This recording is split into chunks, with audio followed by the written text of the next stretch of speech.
देश की आर्थिक राजधानी मुंबई के अंधेरी के हीरा पन्ना मॉल में देश का पहला साप्ताहिक समाचार पत्र ब्रिड्ज इंडिया के अंधेरी कार्यालय का भव्य उद्घाटन ब्रिड्ज इंडिया के बोर्ड चेयरमैन अनिल वोहरा के हाथों किया गया। आपको बता दें कि इस मौके पर ब्रिड्ज इंडिया के चेयरमैन प्रधान संपादक दीपक द्विवेदी, ब्रिड्ज इंडिया के ब्रांड एम्बेसडर फूल सिंह समेत तमाम गणमान्य पत्रकारों और फिल्म इंडस्ट्री के लोगों की खास मौजूदगी रही और सभी ने ब्रिड्ज इंडिया समाचार पत्र के नए कलेवर और धारदार खबरों की जमकर तारीफ करते हुए कहा कि ब्रिड्ज इंडिया बहुत जल्द देश भर के प्रतिष्ठित अखबारों में शुमार होगा। आइए देखते हैं ब्रिड्ज इंडिया के ऑफिस ओपनिंग पर एक खास कवरेज माना जा रहा है। देखिए, ब्लिट्स जो देश में आज़ादी का अमृत महोत्सव काल चल रहा है, उसमें विकास की पत्रकारिता को लेके एक ये नया अभियान शुरू किया गया है। क्योंकि पत्रकारिता के ऊपर बहुत तरीके के सवालात और तरह तरह के प्रश्न खड़े किए गए हैं और इस प्रोफेशन की गरिमा लगातार गिरती जा रही थी। उसी में देश के सारे वरिष्ठ संपादकों ने, पत्रकारों ने, विचारकों ने, ब्यूरोक्रेट्स ने, पॉलिटिशियंस ने मिलके एक राय से एक सारे लोगों ने तय किया कि हम लोग इस बैनर के नीचे विकास की पत्रकारिता का एक नया शुभारंभ करेंगे। और जो 21वीं सदी में देश जा रहा है, उस देश में चाहे विकास सामान्य व्यक्ति का हो या विकास व्यवसाय का हो या किसी भी क्षेत्र का हो, उन सबको शामिल करके हम लोग एक नया मापदंड खड़ा करना चाहते हैं, बेंचमार्क बनाना चाहते हैं। जैसा कि हमेशा बार बार हमारे प्रधानमंत्री ने, हमारी सरकार ने ये चीज़ कहा कि पत्रकारिता का स्तर गिर रहा है और विकास के नाम पर हम लोग कुछ नहीं कर रहे हैं। तो ये ऐसा प्रयोग शुरू हुआ है आज़ादी के अमृतकाल में, जिसका सबसे ज़्यादा महत्व राष्ट्रीय और अंतर्राष्ट्रीय स्तर पर है। तो हम लोग इसको उसी दिशा में आगे बढ़ा रहे हैं कि पत्रकार अभी भी जिंदा है, पत्रकारिता अभी भी जिंदा है और असली उसका जो है तत्व और सार क्या है, वो देश के 130 करोड़ नागरिकों के पास तक पहुंचे। सर, ब्रिड इंडिया की बात करें तो ये अभी कौन कौन से एडिशन इसके लॉन्च हुए हैं और मुंबई ब्यूरो की जो ओपनिंग है उसके लिए सर क्या कहना चाहिए? देखिए, अभी प्रारंभ में अंग्रेजी और हिंदी का ये साप्ताहिक अखबार निकला है। इसके बाद हम इसको देश के सभी राज्यों तक इसको पहुंचाने का काम चल रहा है और फिर उसके बाद के चरण में हम रीजनल लेवल पर सभी राज्यों की जो उनकी स्थानीय भाषा है, वर्नाकुलर लैंग्वेजेस, उसमें इसको हम लोग निकालने के लिए हम लोग तैयारी कर रहे हैं। सर, मुंबई और बिहार की जो जिम्मेदारी संभालेंगे प्रफुल्ल सिंह जी, सर उनके लिए क्या कहना चाहिए? देखिए, फूल सिंह जी केवल बम्बई या बिहार को ही नहीं रिप्रेजेंट करते हैं। हमारा आग्रह उन्होंने स्वीकार किया है कि इसको जन जन तक पहुंचाने के लिए वो इसके एज ए ब्रांड एम्बेसडर के रूप में काम करें और उन्होंने राष्ट्र हित में बगैर कुछ आर्थिक किसी कंसिडरेशन के हमारे प्रस्ताव को, संस्थान के प्रस्ताव को स्वीकार किया है। हम उनके आभारी हैं और हम उनसे सतत सहयोग के आकांक्षी हैं कि इस अखबार को पूरे देश में हर क्षेत्र में जहाँ जहाँ भी उनका अभी तक उनका प्रभाव रहा है, इसको ले जाएं। और फूल सिंह जी का चयन इसलिए भी किया गया क्योंकि प्रश्न ये है कि फूल सिंह ही क्यों? क्योंकि फूल सिंह की यात्रा पत्रकारिता से ही शुरू हुई। जिस समय केबल टीवी चल रहा था, उस समय इन्होंने बिहार से वो यात्रा शुरू की थी, उस समय से मैं परिचित हूँ। दूसरा, फूल सिंह जी ब्लिट्स की पत्रकारिता को उस समय से समझते आए हैं, इसीलिए मैंने उनसे आग्रह किया है, उन्होंने आग्रह स्वीकार किया है। ये हमारे सबके लिए बहुत एक शुभ संकेत है। अच्छा, अजय, आपसे आखिरी सवाल करना था कि आज के जो लोकतंत्र का चौथा स्तंभ है मीडिया, वो कहीं न कहीं जो है पीछे आ रहा है। पत्रकारों का तमाम जगहों शोषण होता है, तो ब्रिड्ज इंडिया जो पत्रकारों का शोषण होता है, खबरों की दुनिया में टॉर्चर किए जाते हैं, तमाम ऐसी प्रॉब्लम्स होती है ब्यूरोक्रेट्स और गवर्नमेंट द्वारा, तो उनकी लड़ाई के लिए भी ब्रिड्ज इंडिया आ गया है। देखिए, ब्लिट्स इंडिया ये किसी के समर्थन और विरोध का मंच नहीं है, जैसा कि बहुत लोगों की धारणा है कि ये सरकार के विरोध के, सरकार के समर्थन का कोई मंच नहीं है। ये एक ऐसी विचारधारा है कि राष्ट्रवाद के जो राष्ट्रीय विकास से जुड़े हुए जो विषय हैं उनके ऊपर देश के अंदर राष्ट्रीय और अंतर्राष्ट्रीय स्तर पर एक मापदंड स्थापित करना कि पत्रकारिता के बहुत स्वरूप हो सकते हैं। पत्रकार को भी लोग क्रिटिसाइज करते हैं, पत्रकारिता को भी क्रिटिसाइज करते हैं, लेकिन ब्लिट्स इंडिया एक ऐसा समाचार पत्र साप्ताहिक है जिसके माध्यम से पत्रकारिता की इमेज अच्छी हो, पत्रकार की इमेज अच्छी हो, राष्ट्र का अंतर्राष्ट्रीय स्तर पर मान और सम्मान बढ़े और आम आदमी से जुड़े हुए समाचार सरकार के सामने, समाज के सामने बिल्कुल निष्पक्ष रूप से सामने लाए जा सकें। हर हर महादेव, जय माता दी।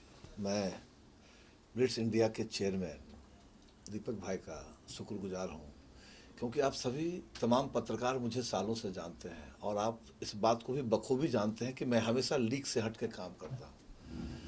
और जहाँ तक पत्रकारिता की बात है तो इसकी अपने जीवन की शुरुआत भी मैंने इसी से की थी। और देखिए, उम्र के इस बसंत में आके फिर से मुझे अगर ये जिम्मेदारी मिली है तो ये बहुत बड़ी जिम्मेदारी दी है हमको दीपक जी ने। और मुझे उम्मीद है कि ब्लिट्स को मैंने इसको एक क्रांति के रूप में, चूँकि पत्रकारिता का मतलब, पेपर का मतलब, इलेक्ट्रॉनिक मीडिया का मतलब लोग समझता है कि ये आया है तो आज इसकी शिकायत करेगा, उसकी बड़ाई करेगा, उससे डील करेगा, उससे ये करेगा। लेकिन ये पहला ऐसा ब्लिट्स पत्रिका होगा जो पूरे देश में लोगों को बताएगा कि हम अब जो पहले जातिवाद, धर्मवाद, संप्रदायवाद, इसकी लड़ाई लड़ते लड़ते थक गए, अब हमको अगर लड़ाई लड़नी है तो विकासवाद की लड़नी है। डेवलपमेंट कैसे हो, और डेवलपमेंट कहीं हो रहा है तो उसकी आवाज़, उसकी बात 130 करोड़ लोगों के पास जानी चाहिए कि देखिए यहाँ इस क्षेत्र में डेवलपमेंट हो रहा है, यहाँ ये हो रहा है। तो मैं दीपक जी को बधाई देता हूँ और आप तमाम पत्रकार को भी बधाई देता हूँ कि इसको मैंने एक चैलेंज के रूप में लिया है, और जीवन तो चैलेंज के ही रूप में है। पत्रकारों के लिए मैं हमेशा कहता हूँ, जो लोग लिखता है कि आंधियाँ गम की चलेगी तो समर जाऊँगा, मैं तो दरिया हूँ समंदर में उतर जाऊँगा, अरे मुझको सूली पे चढ़ाने की ज़रूरत क्या है, मेरे हाथों से कलम छीन लो मर जाऊँगा। ये है पत्रकारिता। और फिर से मैं बधाई देता हूँ आप तमाम लोगों को, और दीपक जी और ब्लिट्स के, खासकर हमारे साथ अनिल बोरा साहब। उम्र उनका नहीं बताऊंगा आपको, लेकिन उनको कभी अपने बाप के रूप में देखता हूँ, कभी अपने बड़े भाई के रूप में देखता हूँ, और उनके नेतृत्व में काम करने का जो मुझे मौका मिला है, मैं इससे बड़ा सौभाग्यशाली क्या हो सकता हूँ। मैं अगर किसी को कहूँ जो करंजिया जी को मैंने सपने में देखा है तो लोग क्या कहेगा, मजाक कर रहा है, बट दिस इज ट्रूथ। उस आदमी ने पत्रकारिता में जो एक बड़ी लकीर खींची है, आदमी मुसाफिर है, आता है और जाता है, आते जाते रास्ते में यादें छोड़ जाता है। आज देखिए ना, 110 साल के बाद, 110 साल पहले करंजिया जी इसी 15 सितंबर को इस धरती पे आए थे। 110 साल के बाद भी अगर उनकी चर्चा हो रही है तो यही तो पत्रकारिता का नाम होना चाहिए, यही तो क्रांति, इसी को तो क्रांति कहते हैं। तो एक जो मुझे मौका मिला है, और रितेश जी आप इतने सालों से मेरे साथ जुड़े हुए सारे पत्रकार बंधु, आपने देखा है कि ज़रूरत पड़ी है तो मैं किसी पार्टी से, मैं पदाधिकारी भी हूँ, लेकिन जब ज़रूरत पड़ी है सच के लिए तो मैं अपने पदाधिकारियों से भी 1 to 1 किया हूँ, जाके लड़ा हूँ। क्योंकि मोदी जी कहते हैं, हमारे पंत प्रधान नरेंद्र भाई मोदी कहते हैं कि जिसकी जिम्मेदारी होगी जवाबदेही उसी की होगी। उसी तरह से, जिस तरह से अगर ब्लिट्स ने मुझे ब्रांड एम्बेसडर बनाया है, अब ये मेरी जवाबदारी है कि मैं इस पेपर को, इस अखबार को एक क्रांति के रूप में, चाहे वो तमिल भाषा में हो, चाहे तेलुगु भाषा में हो, चाहे मलयालम में हो, चाहे गुजराती भाषा में हो, किसी भाषा में हो, हर भाषा में वहाँ जाके वहाँ के लोगों के लिए एक अवेयरनेस का काम करूं, विकासवाद की बात करूं। फूल सिंह जी, आपकी सर पहचान जो है एक यूनियन, एक मजदूर ट्रेड लीडर की भी रही है, राइटर की भी रही है, एक्टर की भी रही है, पत्रकारिता की भी रही है। तो सर एक आम जन का अखबार बने और जो पत्रकारों की भी तमाम समस्याएं होती, समाज के वंचितों की भी लड़ाई लड़ते हैं, तो इस ब्लिट्स इंडिया के जरिए लोगों को किस तरह से आप न्याय दिलाएंगे, जैसा कि आपका एक वसूल रहा है लोगों को न्याय? बिल्कुल लड़ूंगा, बिल्कुल लड़ूंगा। मुझे अगर लगेगा कि हमारे बिरादरी के ऊपर कोई अन्याय कर रहा है, लेकिन हमारे बिरादरी को भी सोचना होगा क्योंकि आप जानते हैं कि हम अगर ये लोकतंत्र का चौथा स्तंभ पत्रकारिता कहा जाता है, तो हम वो चौथा स्तंभ का जो मर्यादा है, अगर उसका उल्लंघन करेंगे तो फिर कोई हमारा साथ नहीं देगा। लेकिन अगर हम सभी लोग एक प्लेटफॉर्म पर आके अच्छा काम करके लोगों को साबित करें, सरकार को साबित करें कि हाँ मैं चौथा स्तंभ हूँ, तो अगर कहीं कोई भी ऐसी बात होगी तो मैं एकदम बिल्कुल दावे के साथ कहता हूँ कि आप लोगों के साथ मैं बिल्कुल खड़ा हूँ। कुछ नहीं, आप साक्षी सर नवरात्रि के मौके पे आपने ग्रैंड ओपनिंग किया है। माँ दुर्गा के भक्तों के लिए आप भी अनन्य भक्त माने जाते हैं, क्या कहना चाहेंगे नवरात्रि सेलिब्रेशन में? देखिए, ये जो 10 दिन है नवरात्रा, शक्ति की पूजा, लोग लक्ष्मी की पूजा करते हैं। पहले या देवी सर्वभूतेषु शक्ति रूपेण संस्थिता नमस्तस्यै नमस्तस्यै नमस्तस्यै नमो नमः, सबसे पहले यही माता से मांगा जाता है। फिर बहुत लोग ऐसे भी होते हैं सबसे पहले ये कहते हैं या देवी सर्वभूतेषु लक्ष्मी रूपेण संस्थिता नमस्तस्यै नमस्तस्यै नमस्तस्यै नमो नमः। लेकिन हम एक कलाकार भी हैं, और कलाकार और पत्रकार दोनों में कार लगा होता है, और जिसमें कार लगा होता है वो व्यक्ति संवेदनशील होता है। हमेशा इस बात को मानिए, तो हम एक संवेदनशील व्यक्ति हैं, तो हम तो हमेशा मैया से कहते हैं या देवी सर्वभूतेषु विद्या रूपेण संस्थिता नमस्तस्यै नमस्तस्यै नमस्तस्यै नमो नमः। और ये पत्रकार, आप तो विद्या के ही स्वरूप है।